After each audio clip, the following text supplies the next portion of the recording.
What is capacitor. आज हम पढ़ने जा रहे हैं what is capacitor and capacitance, give its SI units. तो कैपेसिटर क्या है? कैपेसिटर कैपेसिटर एक डिवाइस है जो इलेक्ट्रिकल एनर्जी और इलेक्ट्रिकल चार्ज को स्टोर करता है। तो वो एक्चुअल में ऐसा हमें क्यों करना होता है? क्योंकि हमें कई बार ज़्यादा करंट की रिक्वायरमेंट होती है। जैसे कि फैन है, उसको ऑन करने के लिए हमें ज़्यादा करंट चाहिए स्टार्टिंग का। हमें पता है कोई भी चीज़ अगर हमें मूव करनी हो तो अगर स्टैटिक कंडीशन में है तो उसको हमें ज़्यादा फोर्स लगाना होता है। बट एक बार वो अगर मोशन में आ गई तो उसका फ्रिक्शन कम हो जाता है और हमें फोर्स कम लगाना पड़ता है। तो ऐसे ही हमें अगर फैन को चलाना है तो इलेक्ट्रिकल एनर्जी करंट हमें बहुत ज़्यादा चाहिए स्टार्टिंग में, उसके बाद करंट कम चाहिए। तो अगर करंट ज़्यादा चाहिए तो हम हमारे पास जो करंट आता है वो स्टोर नहीं होता, ये जितना आता है उतना ही होता है। जैसे कि आप बोलोगे कि करंट तो हमें मिलता है, बट करंट और वोल्टेज का रेशियो हमेशा फिक्स रहता है। तो यहाँ पे हमें करंट ज़्यादा चाहिए, तो उसके लिए ये डिवाइस यूज़ होता है। तो जैसे फैन मोटर है, जैसे मोटर है, पानी की मोटर है, जैसे कि फ्लैश लाइट है, मोबाइल की फ्लैश लाइट है। तो वैसे भी लाइट तो होती है, लाइट तो होती ही है, लेकिन हमें ज़्यादा लाइट चाहिए, इसलिए फ्लैश लाइट, इतनी सारी लाइट चाहिए। तो वहाँ पे भी हम कैपेसिटर का यूज़ करते हैं, उस जगह भी हम कैपेसिटर का यूज़ करते हैं। एक्चुअल में वो क्या करता है, जैसे कि हमें समझ लो कि पूरा बकेट पानी चाहिए, पूरा बकेट पानी चाहिए, तो हम थोड़ा पानी स्टोर करते जाते हैं। जब पूरा बकेट हो जाता है और उसकी हमें रिक्वायरमेंट होती है तो वो पूरा बकेट हम जिसमें भी चाहिए उसमें डाल देते हैं। उसी तरह से कैपेसिटर भी ऐसे ही काम करता है कि थोड़ा थोड़ा चार्ज वो स्टोर करता है। स्टोर करते करते करते उसको वो बहुत सारा चार्ज स्टोर कर लेता है, और जब उसकी रिक्वायरमेंट हो तब वो एक साथ वो चार्ज दे देता है। तो ये उसकी एप्लीकेशन है। तो क्या हुआ, आपको याद हुआ कि capacitor is a device which is store electrical energy और इलेक्ट्रिकल चार्ज। यहाँ पे आपको डेफिनेशन थोड़ी डिफरेंट दी हुई है। यहाँ पे क्या लिखा है, a capacitor is a system of two conductor separated by an insulator which is shown in figure. यानी कि ये उसका कंस्ट्रक्शन बताया हुआ है कि कंस्ट्रक्शन कैपेसिटर बनता कैसे है। तो कि दो कंडक्टर तो हम लेते हैं और उसको थोड़ी डिस्टेंस पे अगर हम सेट करते हैं तो वो एक कैपेसिटर बनाता है। हाँ, तो यहाँ पे हम देखते हैं arrangement in which two good conductor of arbitrary shape and volume are arranged close to one another but separated from each other is called capacitor। तो ये कैपेसिटर की डेफिनेशन हुई, और उसका काम क्या है, इलेक्ट्रिकल एनर्जी और इलेक्ट्रिकल चार्ज को स्टोर करना। अब देखो यहाँ पे दो कंडक्टर हमने लिए हुए हैं। First one is conductor 1 and conductor 2। Conductor 1 पे हमारे पास पॉजिटिव चार्ज है, यानी कि पॉजिटिव चार्ज है, दैट मीन्स कि उसके पास कुछ पोटेंशियल होगा। सिमिलरली कंडक्टर 2 के पास नेगेटिव चार्ज है, तो उसके पास भी कुछ पोटेंशियल V2 होगा। तो दोनों का डिफरेंस हमारे पास V equal to V1 minus V2 है। यहाँ पे हम सिंगल कंडक्टर पे यूज कर सकते हैं, और ऐसा इमेज करेंगे कि दूसरा जो कंडक्टर है वो इन्फिनिटी पे है। आगे बढ़ते हैं। द कंडक्टर में be charge by connecting them to the two terminals of the battery. अब ये दोनों कंडक्टर को हमने बैटरी से ज्वाइंट कर दिया, तो क्या होगा, बैटरी से ज्वाइंट किया यानी कि यहाँ पे क्या होगा, एक पॉजिटिव चार्ज यहाँ से, एक पॉजिटिव चार्ज यहाँ से यहाँ, suppose D Q, small positive charge यहाँ से यहाँ जाएगा। अब वो जाने के लिए क्या होगा, यहाँ तो ऑलरेडी पोटेंशियल V1 है, यानी कि इसको यहाँ पर आने के लिए कुछ एक्स्ट्रा वर्क डन करना पड़ेगा, यानी कि कुछ एक्स्ट्रा एजेंसी काम करेगी, फोर्स लगाएगी, जो इसको यहाँ से उठा के Q2 से उठा के Q1 पे लगाएगी कंडक्टर। ठीक है, तो वो स्मॉल वर्क डन हमें करना पड़ता है। तो V की डेफिनेशन हमारे पास है, क्या है, dW by dQ, potential equal to dW by dQ। तो जो भी वर्क डन हो रहा है वो एक एनर्जी के फॉर्म में स्टोर होगा, और वो एनर्जी कौन सी होगी, पोटेंशियल एनर्जी। अब जितना dQ चार्ज यहाँ पे आता जाएगा उतना इसका पोटेंशियल बढ़ता जाएगा, यानी कि उसको और लाने के लिए हमें ज़्यादा वर्क डन करना पड़ेगा, ज़्यादा वर्क डन करना पड़ेगा, यानी कि पोटेंशियल बढ़ता जाएगा उसका। तो यहाँ पे the total charge on the capacitor is Q is called the charge of the capacitor through this, in fact is the charge on the one of the conductor. The electric field E in the capacitor from plus Q charge to minus Q charge, it is proportional to the charge Q.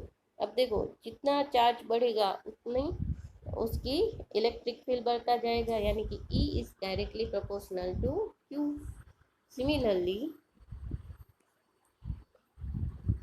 V is directly proportional to Q. जितना charge बढ़ेगा उसका उतना potential भी बढ़ेगा।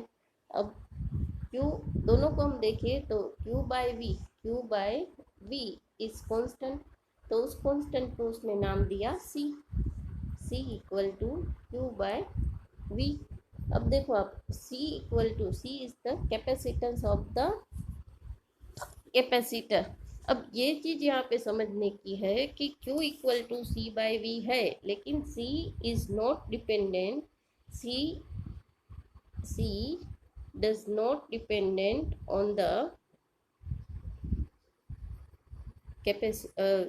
on the Q and V। कैसे, hence capacitance is independent of Q and V। कैसे हम देखते हैं, देखो आप सपोज हमने cylindrical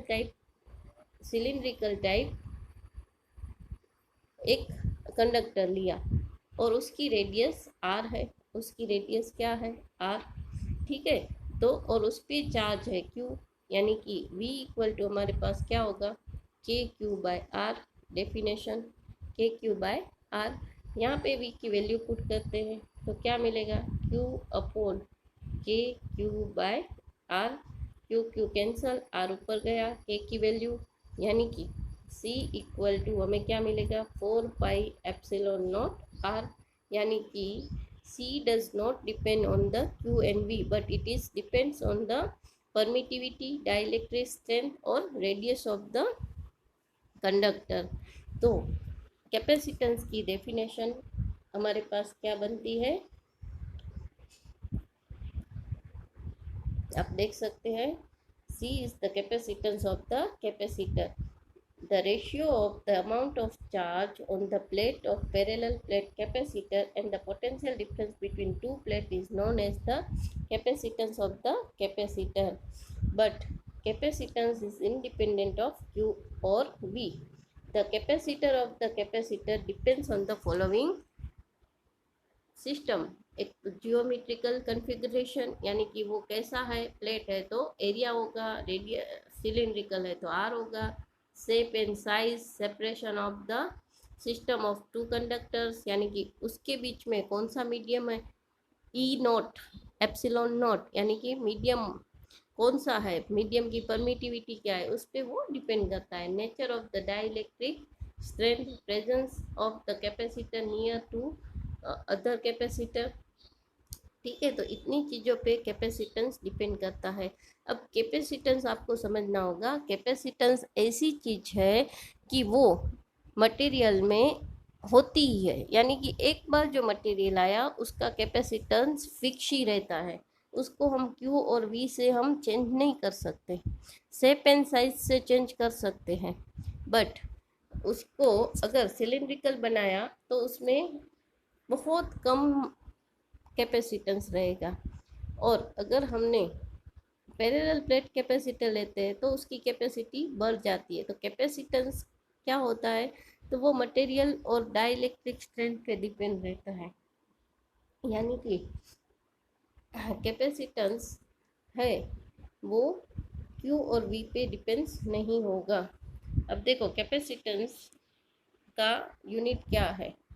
The magnitude of the capacitance of the capacitor does not depends on the following: type of material of conductor, amount of the electric charge on the conductor। ऐसा unit of capacitance, तो Q का unit है coulomb और V का unit है volt. In the memory of the great scientist Michael Faraday, the unit of the capacitance is faraday, F। तो 1 faraday equal to 1 coulomb upon 1 volt, or dimensional formula is given m1 m minus 1 l minus 2 t raised to 4 and a raised to 2।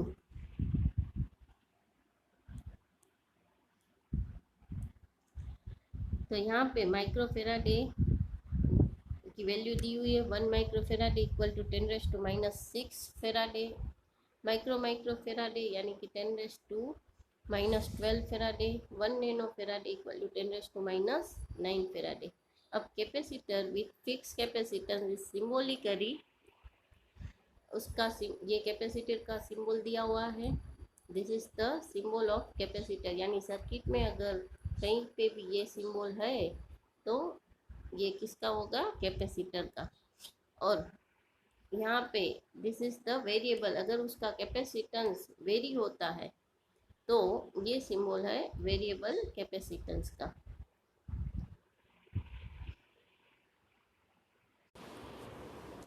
तो अगला हमारा question है, what happens if the magnitude of the capacitance of capacitor are large? Define dielectric breakdown and dielectric strength। तो आगे हमने capacitor क्या है, capacitance क्या होता है, इसके बारे में पढ़ा। अब ये चीज़ कैपेसिटर, लार्ज कैपेसिटेंस कब मिलता है, तो एक चीज़ हमें पता है C equal to Q by V. अगर डिनोमिनेटर कम हुआ तो ही हमें C की वैल्यू ज़्यादा मिलेगी। If magnitude of the capacitance of the capacitor is large, potential difference V is small for a given charge. This means a capacitor with large capacitance can hold large amount of charge Q at the relatively small potential difference। तो V की value जितनी कम होगी उतना ही हमें capacitance ज़्यादा मिलेगा। तो यहाँ पे अगर पोटेंशियल हाई है, if the potential difference implies strong electric field around the conductor. अब देखो पोटेंशियल फील्ड क्या दिखाता है कि इलेक्ट्रिक फील्ड की स्ट्रेंथ कितनी है। इलेक्ट्रिक फील्ड जो क्रिएट होता है ई, उसकी स्ट्रेंथ कितनी होगी उस पॉइंट पे, यानी कि अगर यहाँ पे क्यू है तो यहाँ पे इलेक्ट्रिक स्ट्रेंथ क्या होगी, यानी कि यहाँ पे अगर यहाँ पे है तो यहाँ पे इलेक्ट्रिक स्ट्रेंथ क्या होगी उसकी, यानी कि इलेक्ट्रिक फील्ड क्या होगा। अब हमें पता है कि a strong electric field can ionize the surrounding air and accelerate the charge, so produce the oppositely charged plate। अब यहाँ आप देख सकते हैं, जैसे कि सपोज ये हमारा कंडक्टर है, उसके पास इतने सारे चार्जेस है और उसका पोटेंशियल V बहुत ज़्यादा हो गया, तो ये जो यहाँ पे आसपास एयर है तो एयर को वो आयोनाइज करेगी यानी कि माइनस प्लस में डिवाइड करेगी। तो इसका जो माइनस चार्ज है इसके प्लस के साथ आ जाएगा, यानी कि यहाँ से एक चार्ज कम हो गया, यानी कि ये न्यूट्रलाइज हो गया। यानी कि स्ट्रॉन्ग इलेक्ट्रिक फील्ड के कारण ये जो एयर है वो क्या हो जाएगी, आयोनाइज होगी, यानी कि वो प्लस और माइनस चार्ज में डिस्ट्रीब्यूट हो जाएगी, और उसके कारण यहाँ पे एक चार्ज कम हो गया, यानी कि इसकी कैपेसिटेंस कम हुआ, कैपेसिटी कम हुई चार्ज स्टोर करने की।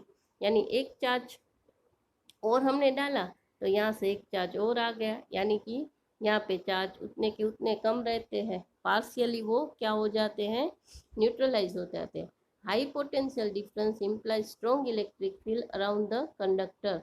A strong electric field can ionize the surrounding air and accelerate the charge so produced to the oppositely charged plates, therefore neutralizing the charge on the capacitor plate at least and partly.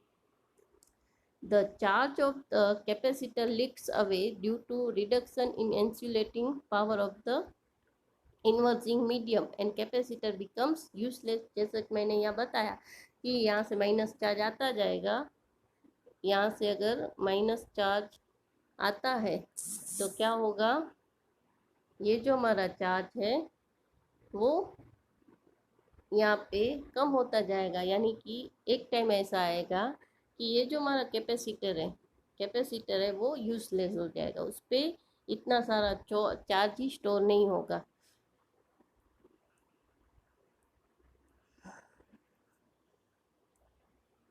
The sharp ends of the conductor here plates have the large electric charge density. हमें पता है अगर सारे electron कहाँ पे होते हैं, surface पे, तो जितनी एज शार्प होगी उतना वहाँ पे, जैसे कि ऐसी शार्प एज है कंडक्टर की, तो यहाँ से एक इलेक्ट्रॉन भाग जाएगा शार्प एज पर से, वो कहाँ चला जाएगा, जो यहाँ पे आयोनाइज हुई है इलेक्ट्रॉन, तो यहाँ पे एक इलेक्ट्रॉन चला जाएगा, यानी कि यहाँ पे न्यूट्रलाइज होगा, एक चार्ज न्यूट्रलाइज हो गया।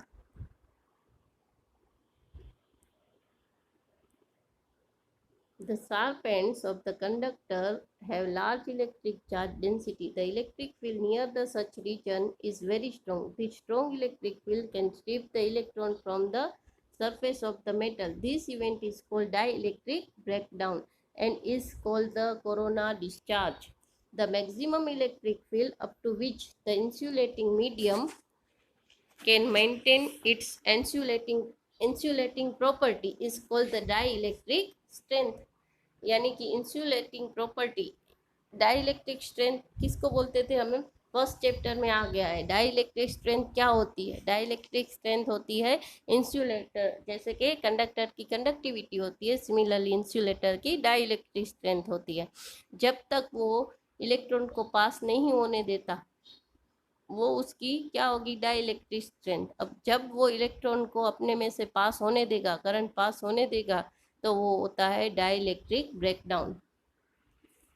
तो यहाँ पे आप देख सकते हैं कि for air value of dielectric strength is about 3 × 10⁶ volt पर मीटर। इतना अगर वोल्ट होगा, 3 × 10⁶ वोल्ट एक मीटर के एरिया में, तब जाके जो एयर है उसकी डाइलेक्ट्रिक स्ट्रेंथ ब्रेकडाउन, यानी कि उसके बाद अगर एक भी वोल्ट बढ़ा तो डाइलेक्ट्रिक स्ट्रेंथ है वो ब्रेकडाउन होगी। And electric field correspond to a potential is 3 × 10⁴ volt between the conductors. Thus, for capacitor to a store charge, amount of the charge without leaking its capacitance should be height. अगर उसमें से charge, capacitor में से charge leak नहीं होता है तो ही उसका कैपेसिटेंस हम ज़्यादा हो सकता है, यानी कि अगर चार्ज लीक हो रहे हैं तो उसका कैपेसिटेंस कम होता जाएगा।